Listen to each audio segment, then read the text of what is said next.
I can't believe that throughout this whole season of American Idol this year, 2026, I have never spoken about RAE. I can't believe it because she is an incredible performer.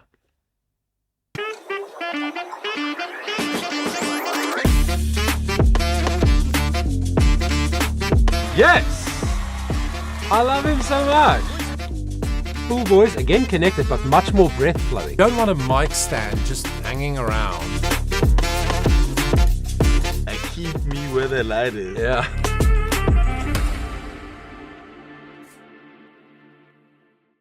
What's up, everybody? Welcome to my channel. Really appreciate that you clicked. This is a channel where we analyze singers. I often analyze music videos, but I love analyzing live performances because, it's more real. There's less to hide behind. I know I have a business partner, and together we produce many singers' music. So I'm very familiar, and I've recorded myself, very familiar with the options you have in a studio, which is not a criticism. It's just a reality. If you're going to record something and send it out into the world, and once it's there forever, or, as long as the internet exists, you want it to be as good as possible. And in a live performance, there's a whole different dynamic because there's an audience, there's an energy. If you do a concert with 3,000 or 10,000 people, or even 100 people, it's the combination of all those souls and how they experience the music and experience you and what they give you. The feedback loop between the stage and the audience. All of that plays a massive part. People often talk about live performances as being the best they've ever seen. And then when you look at the singer that they listened to there in that performance afterwards on a recording, you go, oh, that wasn't very good. But that's not the point. The point is that was live. That was real. That was in the moment. A recording is something that could have been done 40, 50, 60, 70 years ago.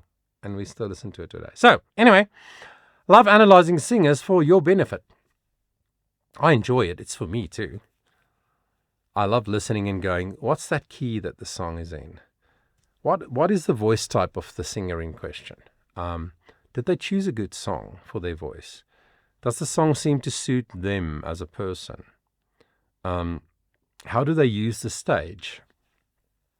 Is it appropriate, the way they use the stage? Are they trying too hard? Are they being very authentic? Why was that moment so impacting? It's just cool. It's cool to talk about this thing. So here is RAE in the week titled Songs of Faith, the week before Easter in 2026.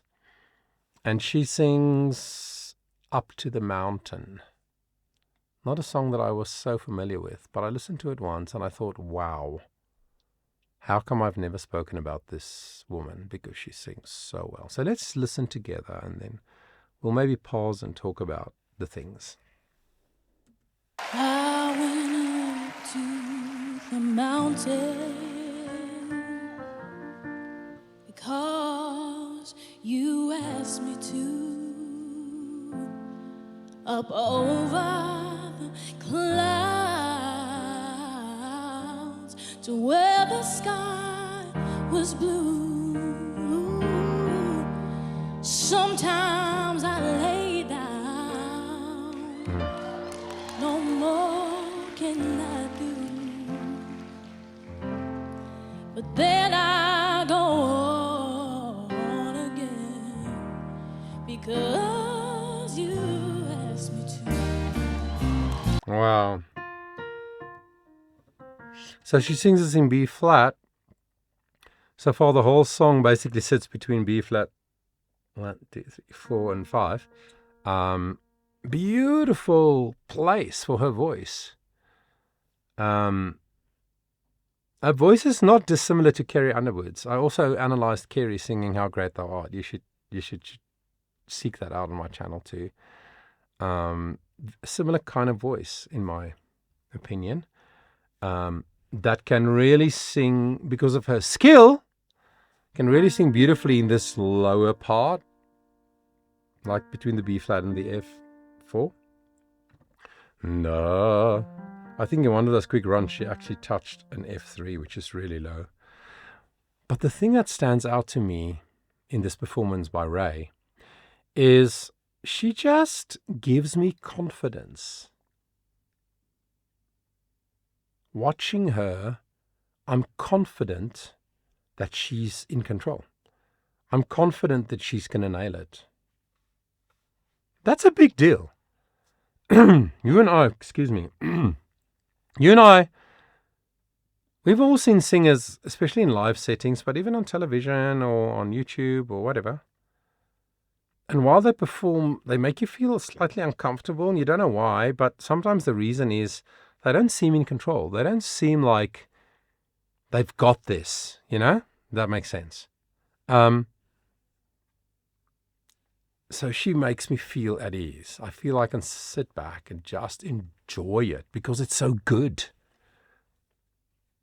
Recently, again, and people often ask that question to me. Somebody asked me, Johan, can you ever just sit and enjoy music? Because I'm always analyzing. I said 100% I can sit and enjoy it when it's good. I don't enjoy it when it's not good. Right? So most people who are not maybe trained in the voice and whatever, which is most people, they can enjoy something and think that is good, but they don't know why. That's why I like to talk about it. So she chose seemingly a very good key for her voice for this song. And again, she starts in almost a speaking-like manner, which is important to, especially in a competition, it's important to build the performance. Some singers just go flat out, intensity from the outset. Now, it depends on the song, obviously. If a song starts, hey, high and powerful, and it's upbeat and whatever, then of course you do. But try to create some dynamics. Dynamics in music refers to louds and softs. Try to create a dynamic because you take people on a journey. I know it sounds like a cliche, but you do. As a singer, when I perform, I try to, whether it's a well-known song or a song people have never heard before, I try to take people on a journey. So she does that so well. She stands there with such confidence, and every sound is energized. I can hear every word she says so beautifully. She's already made 3 or 4 different kinds of vowel shapes and sounds in this short first part of the song, because she knows exactly how to express that word on that pitch. She's very good, very good. Some days I look down, afraid I will fall. And though the sun shines, Open. I see nothing at all.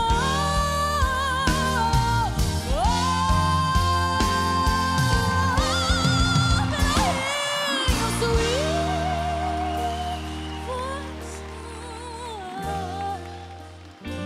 coming and go,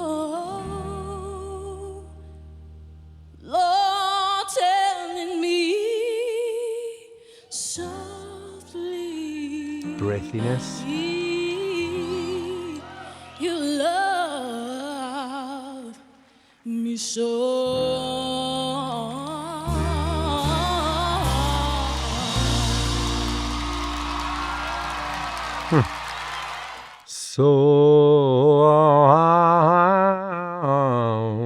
So even mine is not as pretty as hers, but even there, that's a good example of how we call it modify the vowel, right? So the so, if you spoke that word, you would just say so.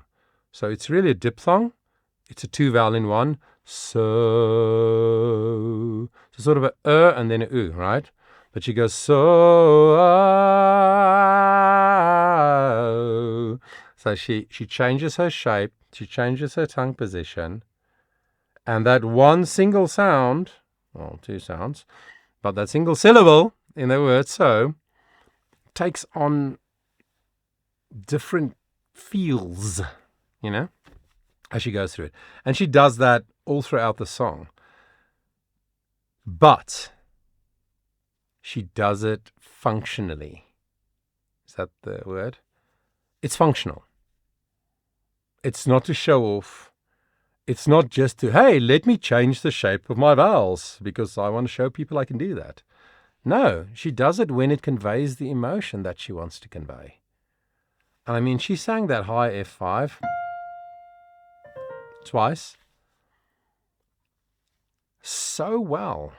A little bit thin, but her technique is so good. She doesn't try to belt it. Ha! It's not that kind of sound. But it's a full sound. It's what most people call a mixed voice, right? But she does it so well controlled. With power, but with no force. There's no pressure. And then afterwards she goes, ooh. She goes to that same pitch. She does like a little run. Softly. Slightly breathy.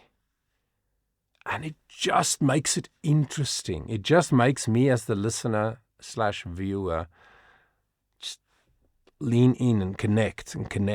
Stay connected to the story she's telling. I absolutely hate that these songs are like less than 2 minutes long. I just like, come on now. Let the people sing. I know they will.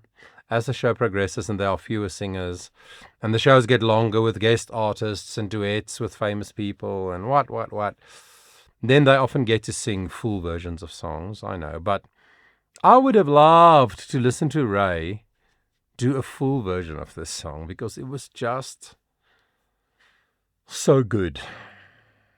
So pleasing to listen to also. Good and pleasing. And pleasing to watch. She's beautiful on the stage. She knows how to command attention, standing in one spot. When she lifts her arms, it feels very organic. It feels very natural, you know? So in my opinion, that was one of the best performances of the night. She did it so well. Plus, and this is a very important thing, I believe that she believes what she's singing. That's important. I think there are people, there were people in the top 14 that maybe are not Christian. So the theme is songs of faith. It's pretty broad, but also not so broad. Some people chose songs that has nothing to do with faith. And I think I salute them if they are not a believer. Well, in any religion, but in this case being Easter and all of that. If they're not a believer in Jesus, then better for them not to take a song about Jesus and try to feel something when they sing it, because maybe they can't, because it's not someone and something they can relate to. But I think she chose this song because she understands. And whether you're a believer or not doesn't matter. The point is that is a good performance because she was connected to the lyric, to the meaning, to what the heart of what the song is communicating. So I loved it. I wouldn't mind if RAE ended up being one of the top 3. There are some really good singers, obviously, as there always are at this stage in a competition like this. I mean, seriously, I think all 14 that sang last week are very good. Different strengths, obviously. Julian, totally different vocal package than Jordan, or whatever. But I think they're all very good and they all deserve to be there. And it's a question of who you vote for. So please, I'm appealing to my audience in the US. Please, please, please vote for the person you most want to get through. Don't vote for 3 or 5. Vote for one, because otherwise the person you would like to see move on and have a career where they have a bigger platform to share the message they carry, Not just songs and entertainment, but the message of their life, you know. Vote for that person. That's my advice.